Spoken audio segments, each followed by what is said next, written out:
देखो ये नेक्स्ट ये जो सवाल है class 12 maths important question EP board 2024-25 में आने वाले संभावित इम्पोर्टेंट क्वेश्चन। अब देखो ये प्रश्न है, दर्शाइए कि यानी सिद्ध कीजिए कि बिंदु ए ये स्थित सदिश हैं, पोजीशन वेक्टर हैं, तीनों बिंदुओं के पोजीशन वेक्टर दिए हुए हैं और इन बिंदुओं को हमें समरेख सिद्ध करना है। अब देखो सॉल्यूशन, ए का position vector of A, position vector of B, position vector of C given दिए हुए हैं।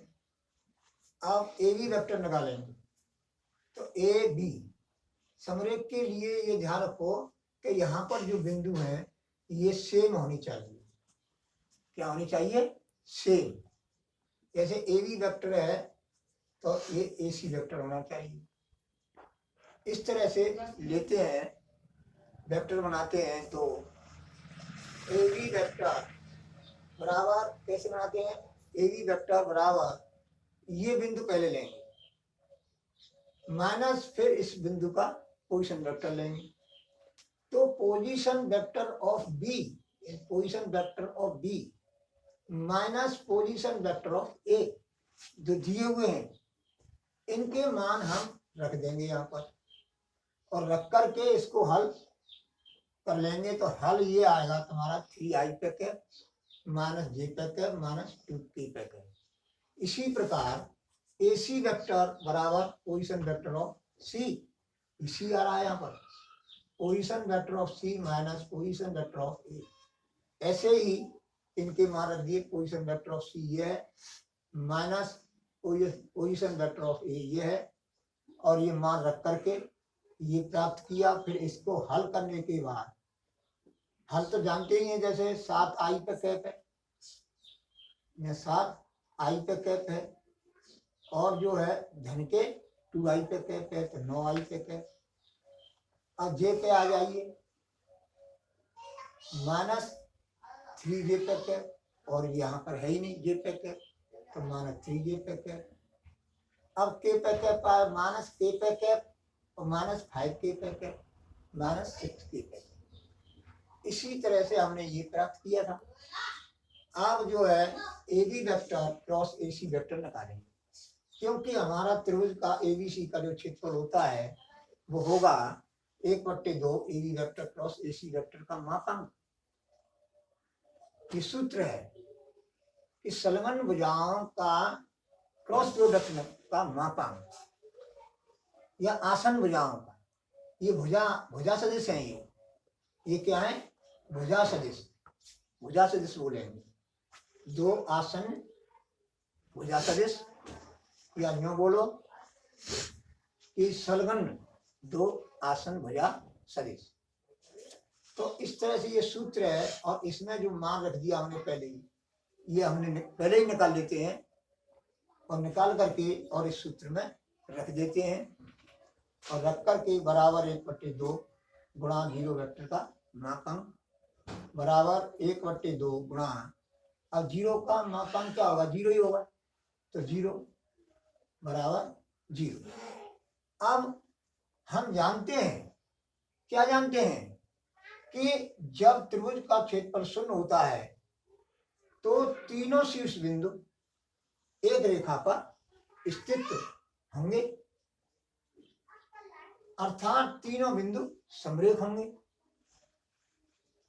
इसलिए यहां पर भी बिंदु ए बी और सी समरेख होंगे, हेंस प्रूव्ड।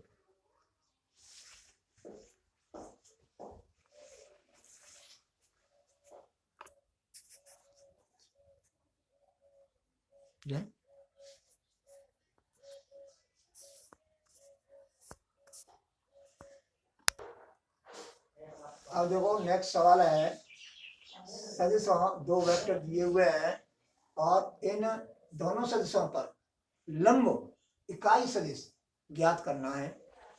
तो ये ज्ञात करना है तथा उनके बीच के कोण की ज्या यानी साइन भी यानी साइन थीटा भी ज्ञात करना है। थीटा क्या है? इन दो सदिशों के बीच का कोण मानेंगे। अब देखो पहले करेंगे हम कि लंब इकाई सदिश ज्ञात करना है।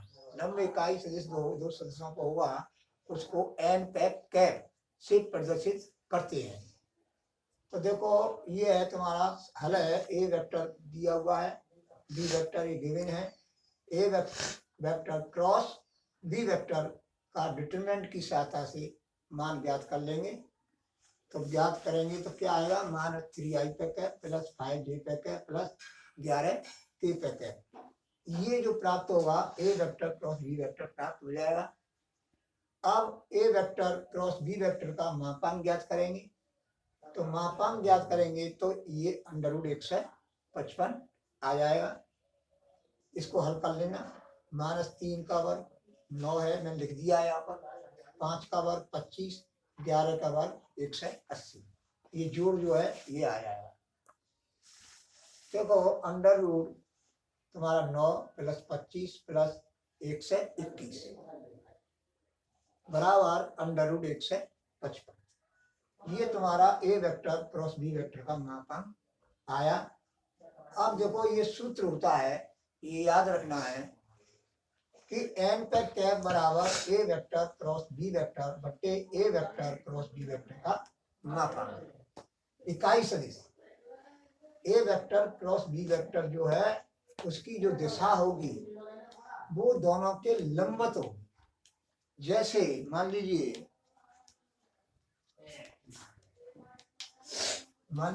ये समतल है और इस पे जो है दो सदिश हैं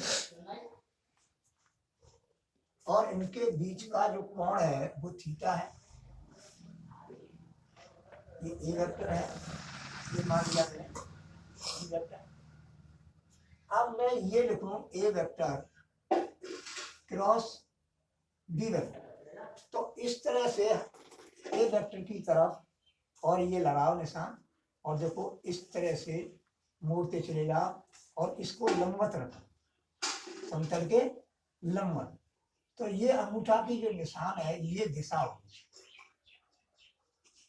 ये दिशा लंब सदिश हो जाएगा। तो ए वेक्टर क्रॉस बी वेक्टर जो है इन दोनों वेक्टरों के लंबवत है और हमें निकालना है इकाई सदिश, लंबवत इकाई सदिश। तो इसके इकाई सदिश के लिए हम क्या करते हैं कि कोई वेक्टर होता है और उसके दिशा में हम जो इकाई सदिश ज्ञात करें तो सदिश लिखो और बट्टे में सदिश का मापांक लिखो। तो ये जो है ए वेक्टर की दिशा में इकाई सदिश हो जाएगा। तो इस तरह से एन पे कैप बराबर ए वेक्टर क्रॉस बी वेक्टर बटे ए वेक्टर क्रॉस बी वेक्टर का मापांक, ये सूत्र है। ए वेक्टर क्रॉस बी वेक्टर का मान पहले ही हमने निकाल लिया है, ये रख दिया हमने, बटे इसका मापांक ये है तो ये रख दिया, ये आंसर आ गया। यानी लंब इकाई सदिश, ये लंब इकाई सदिश है एन पे कैप। अब देखो समझो, माना अब दूसरे उत्तर पर आ जाओ। माना इसकी साइन ज्ञात करनी है तो इसके लिए क्या करेंगे, माना ए वेक्टर व बी वेक्टर के बीच का कोण बराबर थीटा है, ये हमने मान लिया। तो साइन थीटा बराबर होगा ए वेक्टर क्रॉस बी वेक्टर का मापांक बटे ए वेक्टर डॉट बी वेक्टर का मापांक, इन दोनों सदिशों का मापांक का गुणा कर देंगे तो ये साइन थीटा का मान आ जाएगा। अब समझो यहाँ पर क्या है, ये सूत्र है कि ए वेक्टर का मापांक इनटू बी वेक्टर का मापांक साइन थीटा और एन पे कैप। अब इसका जो मापांक निकालूं मैं, ए वेक्टर क्रॉस बी वेक्टर बराबर ए वेक्टर का मापांक बी वेक्टर का मापांक और साइन थीटा। ये जो है अदिश राशि है, ये सदिश राशि है, तो अदिश राशि का सदिश राशि में गुणा करेंगे तो सदिश ही आएगा। तो इसका जो मापांक निकालेंगे तो n पे k पे इकाई सदिश है तो इसका मापांक क्या होगा, 1 होगा। तो 1 इंटू 1 हो जाएगा। तो ये यही तो प्राप्त होगा।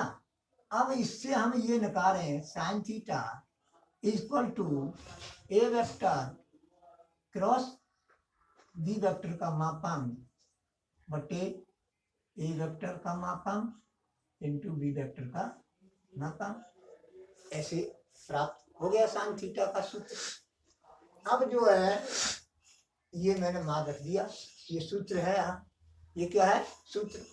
अब जो है ए वेक्टर का मापांक की जरूरत पड़ेगी हमको। तो ए वेक्टर का मापांक अनुरूप से हो गया। बी वेक्टर का मापांक की जरूरत पड़ेगी तो बी वेक्टर का मापांक निकाल लिया। अब क्या करेंगे, साइन थीटा बराबर अंडर रूट 1, अब इसके मान रख देंगे। ए वेक्टर क्रॉस बी वेक्टर का मापांक ये आ रहा है बटे ए वेक्टर का मापांक अंडर रूट 6, बी वेक्टर का मापांक अंडर रूट 26 बराबर अंडर रूट 155 बट्टे ये फैक्टर कर लिए। और इसको जो जोड़ा बन रहा है दो दो के एक जोड़ा बन रहा है तो इसको हमने बाहर ले लिया अंडर रूट से, और इसका 13 इनका जोड़ा नहीं बन रहा है तो यह अंडर रूट में रखते हैं। तो ये हो गया अंडर रूट 155 बट्टे 2 अंडर रूट 39 आंसर।